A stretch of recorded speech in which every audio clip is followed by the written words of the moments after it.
નમસ્કાર, આપ જોઈ રહ્યા છો TV9. હું છું હાર્દિક મોદી. સમાચારોની શરૂઆત કરીશું જ્યાં અમદાવાદમાં કોટ વિસ્તાર એટલે કે પૂર્વ અમદાવાદમાં એએમસીએ ડિમોલિશનની કામગીરી શરૂ કરી છે અને આ ડિમોલિશનમાં મોટા ભાગના જે પ્રમાણે ગેરકાયદે દબાણ હતા તેને દૂર કરવાની આખી કામગીરી ચાલી રહી છે અને તેને લઈને જ આ મોટા સમાચાર જે પ્રમાણે સામે આવ્યા છે. આપ જોઈ શકો છો આ સમાચાર.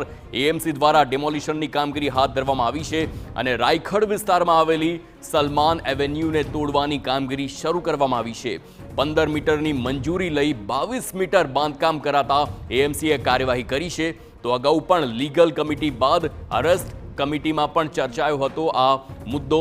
એસ્ટેટ કમિટીમાં જે પ્રમાણે આખો મુદ્દો ચર્ચાયો હતો અને કોંગ્રેસના ધારાસભ્ય ઇમરાન ખેડાવાલા ઘટના સ્થળે હાલ પહોંચ્યા છે.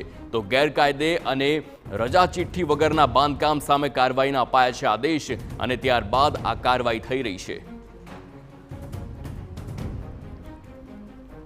સંવાદદાતા સચિન પાટીલ ફોનલાઈન પર છે. સચિન, જે પ્રમાણે એએમસીએ ડિમોલિશનની કામગીરી હાથ ધરી છે, આ સિવાય બીજા અન્ય કેટલા બાંધકામ છે તેની ડિમોલિશન આવી જ રીતે કરવામાં આવશે અને આખરે આ શા માટે આનું ડિમોલિશન થઈ રહ્યું છે?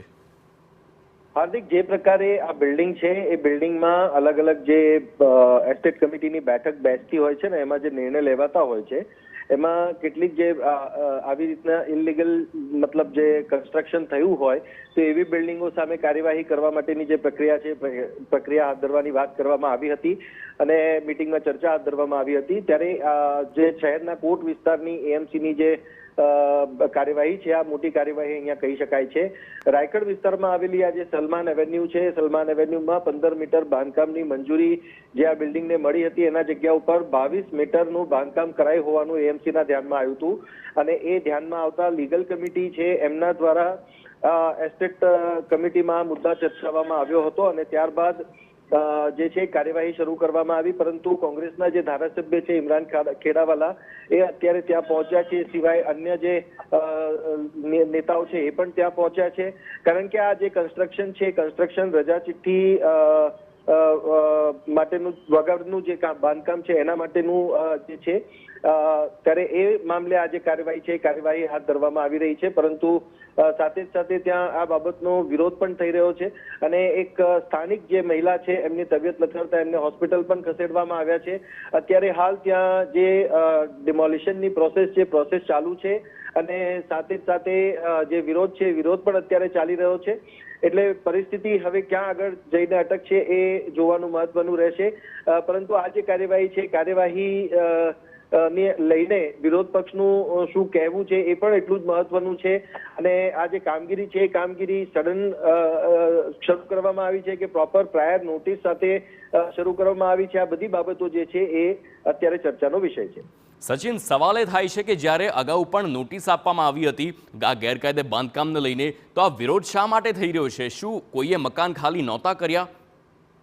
જે પ્રકારે માહિતી અત્યારે મળી રહી છે કે રેસિડેન્શિયલ કોઈ મહિલા છે એમની પણ તબિયત લથડી છે ને એમને ત્યાંથી હોસ્પિટલમાં લઈ જવામાં આવ્યા છે. સચિન, ઇમરાન ખેડાવાલા આપણી સાથે જોડાયેલા છે. આપને અટકાવવા માંગીશ. ઇમરાનભાઈ, આપનું સ્વાગત છે TV9 પર. ઇમરાનભાઈ, જે પ્રમાણેની હાલ કાર્યવાહી થઈ રહી છે, વિપક્ષ તરીકે આપની પહેલી પ્રતિક્રિયા? હવે અહીંયા જમાલપુર ખાંડી સમજો જમાલપુર ખાડિયા વિધાનસભા વિસ્તારના અંદર મારા વિધાનસભાના અંદર સલમાન એવેન્યુ કરીને છે. 2019થી આ બિલ્ડિંગ બનેલી છે અને લોકો અહીંયા ઓલરેડી રહે છે. પણ અમદાવાદ મ્યુનિસિપલ કોર્પોરેશન કે ભાઈ એના જે 2 માળ છે ઉપર એ ગેરકાયદેસર છે અને એના માટે અમે ડિમોલિશન કરવા માટે આવ્યા છીએ. બીજું એવું છે કે ભાઈ આ બિલ્ડિંગ જ્યારે એની એનઓસી લીધી ત્યારે એનું એનઓસી ખોટી હતી એ પ્રમાણેની વાત હતી. તો એના અંદર બી સમજો કોર્પોરેશને સામેવાળી વ્યક્તિ પર એફઆઈઆર દાખલ કરેલી છે. પરંતુ અત્યારે ફક્ત ને ફક્ત હું સમજુ છું કે 2 માળનો ઇસ્યુ છે. 2 માળના અંદર જે લોકો રહે છે અત્યારે એ 2019થી રહે છે.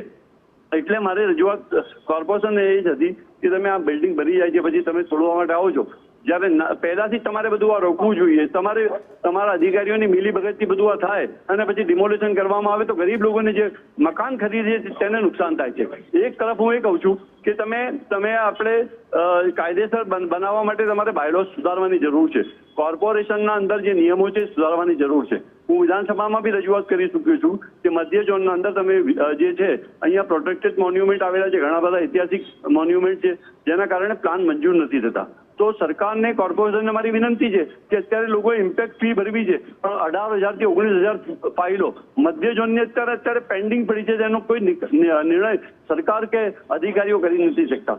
એટલે આજે અત્યારે ડિમોલિશન ચાલુ હતું, દરમિયાન જે ઉપરના 5મા માળે એક એજેડ બેન હતા, એનું 3-4 દિવસ પહેલે જ બાયપાસ સર્જરી કરી હતી.